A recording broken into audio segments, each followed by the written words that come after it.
नमस्कार, आप देख रहे हैं डेली 24 भारत में और मैं हूं आपके साथ स्तुति झा। बुलेटिन की शुरुआत करते हैं। काकोरी ट्रेन जंक्शन दिवस की 101वीं वर्षगांठ पर उत्तर प्रदेश की राजधानी लखनऊ में भव्य तिरंगा यात्रा का आयोजन किया गया। मुख्यमंत्री योगी आदित्यनाथ ने इस अवसर पर काकोरी स्मृति स्थल पहुंचकर स्वतंत्रता संग्राम सेनानियों को श्रद्धांजलि अर्पित की और तिरंगा यात्रा को हरी झंडी दिखाकर रवाना किया। कार्यक्रम में बड़ी संख्या में छात्र, युवा, सामाजिक संगठन और विभिन्न विभागों के अधिकारी शामिल हुए। मुख्यमंत्री ने कहा कि काकोरी कांड भारतीय स्वतंत्रता संग्राम का एक ऐसा अध्याय है जिसने अंग्रेजी हुकूमत की नींव हिला दी थी। उन्होंने राम प्रसाद और अशफाक उल्ला खां और राजेंद्र लाहाड़ी और ठाकुर रोशन सिंह जैसे क्रांतिकारियों के बलिदान को याद करते हुए कहा कि उनका संघर्ष आज भी युवाओं को राष्ट्र सेवा की प्रेरणा देता है। तिरंगा यात्रा के दौरान देशभक्ति के नारों और राष्ट्रगान से पूरा माहौल देशभक्ति के रंग में नजर आया। मुख्यमंत्री ने कहा कि आज़ादी के अमृतकाल में युवाओं को देश के गौरवशाली इतिहास से जोड़ना और राष्ट्रीय प्रथम की भावना को मजबूत करना बेहद जरूरी है। इस आयोजन के जरिए काकोरी के वीर क्रांतिकारियों को नमन करते हुए उनके बलिदान को जन जन तक पहुंचाने का संदेश दिया। दंपति को जोरदार टक्कर मार दी। हादसे में पति पत्नी गंभीर रूप से घायल हो गए। जानकारी के अनुसार दंपति सड़क किनारे बाथरूम करने के बाद अपनी बाइक पर बैठ रहे थे, तभी ललितपुर से महरौली की ओर जा रही तेज रफ्तार बुलेरो ने उन्हें टक्कर मार दी। टक्कर इतनी भीषण थी कि दोनों सड़क पर दूर जा गिरे और गंभीर रूप से घायल हो गए। हादसे की आवाज सुनकर आसपास मौजूद लोग मौके पर पहुंचे और घायलों की मदद की। सूचना मिलने पर परिजन भी घटनास्थल पर पहुंच गए। दोनों घायलों को एम्बुलेंस की मदद से ललितपुर मेडिकल कॉलेज ले जाया गया, जहां डॉक्टरों ने प्राथमिक उपचार के बाद उनकी हालत गंभीर देखते हुए झांसी मेडिकल कॉलेज रेफर कर दिया। घटना के बाद क्षेत्र में अफरा तफरी का माहौल बन गया है। पुलिस मामले की जांच में जुट गई है और यह हादसा बानपुर थाना क्षेत्र का बताया जा रहा है। क्या घटना घट गई? पीतम। क्या घटना घट गई? क्या हुआ? बोलेरो मारती। कैसे मार दी? कौन कौन थे साथ में? मियाँ बीवी। क्या कर रहे थे? कहाँ पर मारी? चिल्ला पे। क्या कर रहे? गाड़ी से जा रहे खड़े थे? क्या था? बाथरूम कर रही थी मेरी बीवी, गाड़ी पे बैठे थे, मैं बोलेरो मारती। अच्छा, आप लोग खड़े हुए थे? हाँ। कौन सा थाना लगता है? बानपुर। कहाँ जा रहे थे आप लोग बीवी के साथ? दवाई कराने आ रहे थे छाती की। घर जा रहे थे। नहीं, इलाज को आ रहे थे यार। कौन कौन घायल है? मियाँ बीवी। तो कहाँ जा रहे हो? झांसी। डॉक्टर ने झांसी रेफर कर दिया। हाँ। तो वहीं बदायूं में लगातार बढ़ रही चोरी और लूट की घटनाओं ने कानून व्यवस्था पर सवाल खड़े कर दिए। पिछले 24 घंटे के भीतर जिले में चोरी और लूट की 3 बड़ी वारदातें सामने आई है और लोगों में दहशत का माहौल है। ताजा मामला जिला अस्पताल परिसर का है, जहां दिन दहाड़े बदमाशों ने अस्पताल कैंपस में घुसकर एक डॉक्टर को निशाना बनाया। जानकारी के मुताबिक जिला अस्पताल पुरुष के ब्लड बैंक में तैनात डॉक्टर विकास शर्मा से मोर्चरी के पास चाकू के बल पर लूट की गई और बदमाश उनका मोबाइल फोन, नकदी और सोने की चेन लूटकर फरार हो गए। पीड़ित डॉक्टर ने घटना की सूचना पुलिस को दे दी है और जिसके बाद पुलिस मामले की जांच में जुट गई। इससे पहले सदर कोतवाली क्षेत्र में 3 दुकानों में लाखों रुपए की चोरी और कादर चौक थाना क्षेत्र के एक गांव में बड़ी चोरी की घटना भी सामने आ चुकी है। लगातार हो रही वारदातों से आम लोगों में भय का माहौल है। हालांकि पुलिस सभी मामलों की जांच और आरोपियों की तलाश में जुटी होने की बात कर रही है। अब देखना होगा कि पुलिस इन घटनाओं का खुलासा कर आरोपियों तक पहुंच पाती है या नहीं। मेरा डॉक्टर विकास है। क्या घटना हुई सर? मैं यहाँ हॉस्पिटल के अंदर यहाँ कैंपस में खड़ा था, यहाँ मोर्चरी थोड़े के पास, तो वहाँ पे 2 लोग आए। उन्होंने मुझे पूछा कि भाई तुम कौन हो? मैंने बताया, उन्हें अपने रेफरेंस दिया। तब तक उनमें एक ने अपनी जेब में से चाकू निकाल दिया, ऐसे मतलब इशारा मुझे दिखा दिए चाकू। तो बोले तू तो मोबाइल चोर है, तू हमारे मोबाइल चोरी करता है, ये है वो है। फिर अब चाकू देख के मैं थोड़ा घबरा गया, तो मेरी जेब की तलाशी ली। मेरे पास 25,000 रुपये पड़े हुए थे, वो निकाल लिए, मेरा मोबाइल छीन लिया और कहने लगे फिर मैं एक सेकंड इधर को भागा, जैसे मैंने कि चाकू वाकू ना मार दे कहीं मेरे, तो मैं उधर को भागा। फिर बस इतनी बात है। तो कोई कितने क्या क्या गया है? 2 लोग थे, मेरा मोबाइल गया और 25,000 रुपये थे मेरे पास, वो ले गए। कोई तहरीर वगैरह दी आपने? अभी तक तहरीर नहीं दी, अभी की 15-20 मिनट की घटना है। तो वहीं पीलीभीत जनपद में आज हर घर तिरंगा अभियान के तहत भव्य तिरंगा रैली का आयोजन किया गया। गांधी स्टेडियम से हुई इस रैली का शुभारंभ राष्ट्रगीत वंदे मातरम के साथ हुआ। रैली का महत्व जिलाधिकारी ज्ञानेंद्र सिंह और पुलिस अधीक्षक स्वीकृति माधव ने हाथों में तिरंगा लेकर किया। गांधी स्टेडियम में ड्रम राजकीय इंटर कॉलेज तक निकली इस रैली में देशभक्ति के नारों की गूंज सुनाई दी।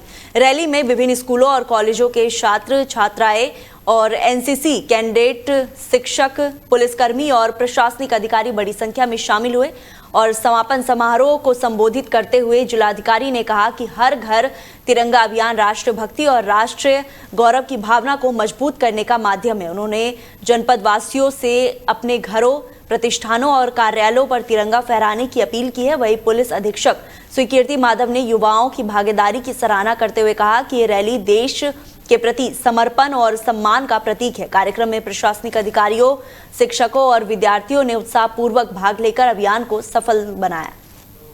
तो वहीं सीतापुर पुलिस ने अवैध हथियारों के खिलाफ बड़ी कार्रवाई करते हुए एक कथित अवैध असलाह फैक्ट्री का भांडाफोड़ किया है। कोतवाली नगर पुलिस और एसओजी टीम की संयुक्त कार्रवाई में 2 आरोपियों को गिरफ्तार किया गया, जबकि एक अन्य आरोपी मौके से फरार हो गया।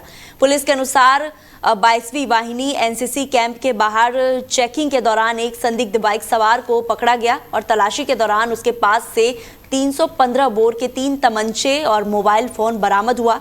जांच में बाइक पर लगी नंबर प्लेट भी संदिग्ध पाई गई। आरोपी की निशानदेही पर पुलिस ने गैस फॉर्म क्षेत्र में दबिश दी और जहां झाड़ियों के बीच संचालित अवैध हथियार निर्माण केंद्र का खुलासा हुआ।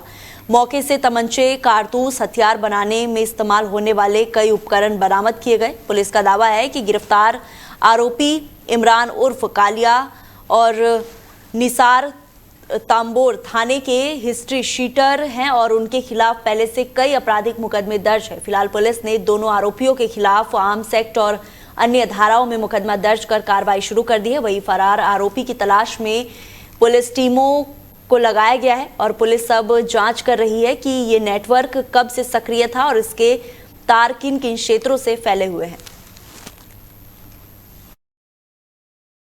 देखिए, थाना कोतवाली नगर द्वारा और एसओजी द्वारा एक जो इलीगल शस्त्र फैक्ट्री है उसको आज क्रैक किया गया। उसके अंदर 2 लोगों को अरेस्ट किया गया है। पूर्व में कुछ घटनाएं ऐसी हुई थी जिसमें इलीगल वेपन पे फायरिंग की जा रही थी। इन सभी को ट्रेसिंग करते हुए थाना पुलिस द्वारा, एसओजी द्वारा, एडिशनल एसपी साहब द्वारा, सीओ साहब द्वारा मिलकर इस टीम को लग के इसमें क्रैक किया गया। वेपन्स कहाँ से बन रहे हैं, जब इस पर ट्रेसिंग लगाई गई तो पता लगा 2 व्यक्ति ऐसे हैं जो कोतवाली नगर क्षेत्र में एक इलीगल शस्त्र फैक्ट्री चला रहे हैं और वेपन्स अपराधियों को दे रहे हैं। इसमें 9 वेपन उनके पास से बरामद हुए हैं, जिसमें 12 बोर, 315 बोर सबके वेपन्स हैं। ये इक्विपमेंट होता है पूरी फैक्ट्री का, जिसमें फर्नेस होती है और रेंच होते हैं, जितने टूल्स होते हैं वो भी बरामद हुए हैं। दोनों अपराधियों के ऊपर पूर्व में मुकदमे दर्ज है, हिस्ट्री शीटर हैं और इस पर लगातार कार्रवाई आगे भी करेंगे। गैंगस्टर की भी कार्रवाई करेंगे। जो इम्पोर्टेंट बात सामने आई है कि जो पूरी चेन है, जब फैक्ट्री से वेपन बनते हैं और वो अपराधियों को दिए जाते हैं, तो पूरी चेन को क्रैक किया गया है और कुछ अपराधी इसमें वांछित हैं, उनको जल्द अरेस्टिंग करेंगे। उनसे भी आगे पूछताछ करेंगे कि उन्होंने आगे वेपन्स किसको सप्लाई करे हैं और पूरे आसपास के जनपदों में जो ये इलीगल वेपन्स की कार्रवाई को, इस पूरे को समेटते हुए गैंगस्टर के अंदर हम कार्रवाई करेंगे और इनकी सारी संपत्तियों को भी पूर्ण किया जाए।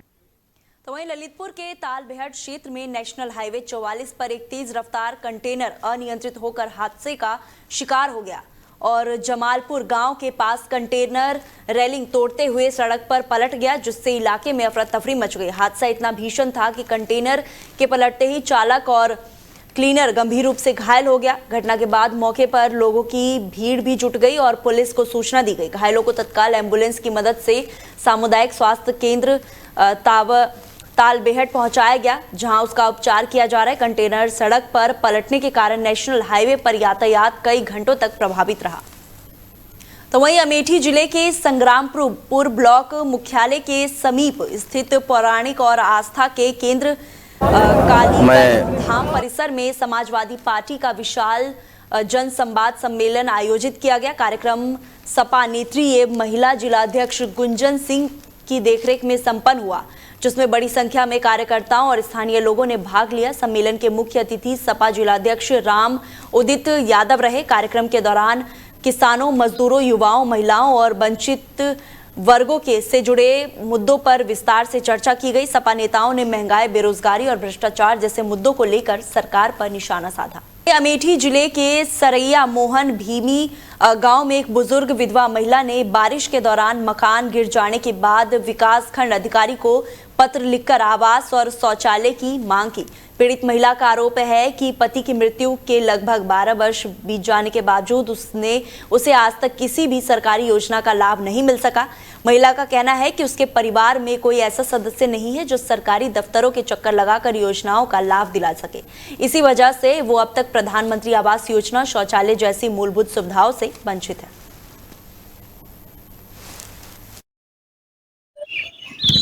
हमारा नाम गीता सिंह है, सरैया मोहन, अमेठी। हमारी ये मकान कल के बारिश में ज़्यादा तेज़ बारिश में मकान पूरा हमारा गिर गया है। हमने एक बार सेक्रेटरी और प्रधान के लगे सबके लगे सूचना दे, आज तक कोनो केहू सुनवाई ना के हैं। सरकार से हमारी ये गुजारिश है कि हमारे पर ध्यान दें। हम एक लड़के लेके अपन हम कहाँ जाए साहब, हमारे केहू गार्जियन रहे हमारे यहाँ नहीं। एक लड़के लेके अपन ही मकान में हम पर ये गिर गया रात में। प्रयागराज में सड़क हादसे में हुई आवान अहमद की मौत के बाद उनका अंतिम संस्कार और मिट्टी की रस्म संपन्न हो गई। इस दौरान अतीक अहमद का बड़ा बेटा उमर अहमद कड़ी सुरक्षा व्यवस्था के बीच लखनऊ जेल से प्रयागराज लाया गया और उसने अपने छोटे भाई आवान को अंतिम विदाई दी। उमर अहमद को सुरक्षा घेरे में कसारी मसारी कब्रिस्तान ले जाया गया, जहां जनाने और मिट्टी की रस्म में शामिल हुआ। उमर के पहुंचने की सूचना मिलते ही कब्रिस्तान के बाहर बड़ी संख्या में लोगों की भीड़ जुट गई।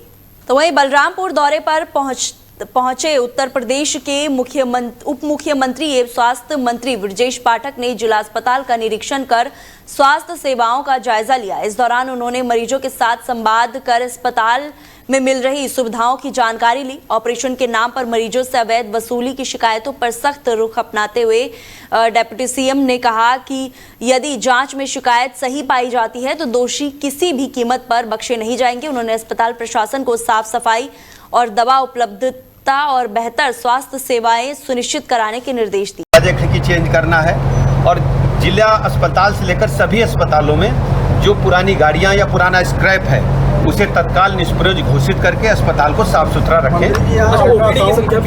ओपीडी संख्या यहाँ पर बढ़ाने के लिए कहा, क्योंकि जिले मुख्यालय पर 3 हॉस्पिटल हैं जो बड़े अस्पताल हैं। एक संयुक्त अस्पताल है, मेडिकल कॉलेज है और ये डिस्ट्रिक्ट हॉस्पिटल है। तो हमने सभी अस्पतालों में ओपीडी की संख्या बढ़ाने के लिए कहा है। हमारे जनप्रतिनिधिगणों से संवाद स्थापित करें मुख्य चिकित्सा अधिकारी, माननीय विधायकगण, माननीय सांसदगण। इसके अलावा निचले स्तर पर हमारे जो ब्लॉक प्रमुख हैं, जिला पंचायत सदस्य हैं, ग्राम प्रधान हैं, सबसे समन्वय स्थापित करके जिले में मरीजों को हमारे अस्पताल में लाएं और बेहतर से बेहतर चिकित्सा व्यवस्था प्रदान करें। हमारे पास दवाइयों की कोई कमी नहीं है। हम सबका साथ सबका विकास, सबके विश्वास के आधार पर जन जन को जोड़ करके माननीय प्रधानमंत्री नरेंद्र मोदी जी की गरीब कल्याण योजनाओं को जन जन तक पहुंचाने में सफल हुए हैं और उत्तर प्रदेश को नंबर 1 पर लाने के लिए काम कर रहे हैं। आप सब पत्रकार मित्र इस बात को अनुभव करो और जनता से भी आप कहो। मैं आपसे भी कहता हूँ, 17 में भारतीय जनता पार्टी की सरकार को योगी जी के नेतृत्व में काम करने का अवसर प्रदेश की जनता ने दिया। समाजवादी पार्टी अपने अंतर्द्वंद से गुजर रही है। समाजवादी पार्टी का गठन पूज्य लोहिया जी के, पूज्य जनेश्वर मिश्र जी के, पूज्य नरेंद्र देव जी के सिद्धांतों को लेकर के हुआ। पूज्य राजनारायण जी को भी इस मतलब मैं कह सकता हूं कि हमारे जो प्रणेता हैं समाजवाद के, उसमें हम जोड़ सकते हैं। तो वहीं गोंडा जिले में पुलिस की तत्परता से एक बुजुर्ग की जान बच गई। मामला धनेपुर थाना क्षेत्र के बुगलही पुल स्थित बिसूही नदी का है और जहां एक बुजुर्ग गहरे पानी में डूबने लगा। सूचना मिलते ही पुलिस और पीआरवी टीम मौके पर पहुंची और बिना समय गवाए राहत कार्य शुरू किया। पुलिसकर्मियों ने साहस और सूझबूझ का परिचय देते हुए बुजुर्ग को सुरक्षित पानी से बाहर निकाले। जानकारी के अनुसार बचाए गए व्यक्ति की पहचान धनोपुर क्षेत्र के बड़ई पूर्वा निवासी खिलवान कोरी के रूप में हुई है। गोंडा जिले के नगर कोतवाली क्षेत्र में जमीन पर कथित कब्जे और मारपीट का मामला सामने आया है। पांडे बाजार चौकी अंतर्गत मेवतिया मोहल्ले के पास एक व्यक्ति ने आरोप लगाया है कि उसकी जमीन पर कुछ लोगों द्वारा जबरन निर्माण कराया जा रहा है। पीड़ित का कहना है कि जब उसने निर्माण कार्य का विरोध किया तो अनीश खान और रसई खान के पुत्र समेत 10 से 12 लोगों ने उसके साथ मारपीट की। आरोप है कि इस दौरान पीड़ित के दामाद को भी पीटा गया, जिससे उसका हाथ टूट गया। पीड़ित ने यह भी दावा किया है कि घटना की सूचना पुलिस को दे दी गई है, लेकिन उसे न्याय नहीं मिला। नाम है आपका? मेरा नाम प्रगति गुप्ता है और हम दयानंद नगर में रहते हैं। हमारे पिताजी का जमीन मेवतियान मोहल्ले में जो अवैध रूप से पड़ोसी के द्वारा कब्जा किया जा रहा है, अनीस खान है उनके पुत्र हैं और स्वर्गीय रहीस खान उनके पुत्र के द्वारा हमारे जमीन पर अवैध रूप से शटरिंग करके छत डाला जा रहा है और हमारी जमीन का बैनामा 2006 से है। हमने बहुत तो वहीं पीलीभीत पुलिस को एक बड़ी सफलता हाथ लगी है। थाना न्यूरिया पुलिस ने एक शातिर चोर को गिरफ्तार कर उसके कब्जे से चोरी किए गए सोने चांदी के आभूषण बरामद किए। पुलिस के अनुसार आरोपी की काफी समय से तलाश की जा रही थी और उसके खिलाफ चोरी की कई घटनाओं में संलिप्त होने की आशंका जताई जा रही थी। मुखबिर की सूचना पर कार्रवाई करते हुए पुलिस ने आरोपी को गिरफ्तार कर लिया। तो फिलहाल बुलेटिन में इतना ही। आप देखते रहिए डेली 24 भारत। नमस्कार।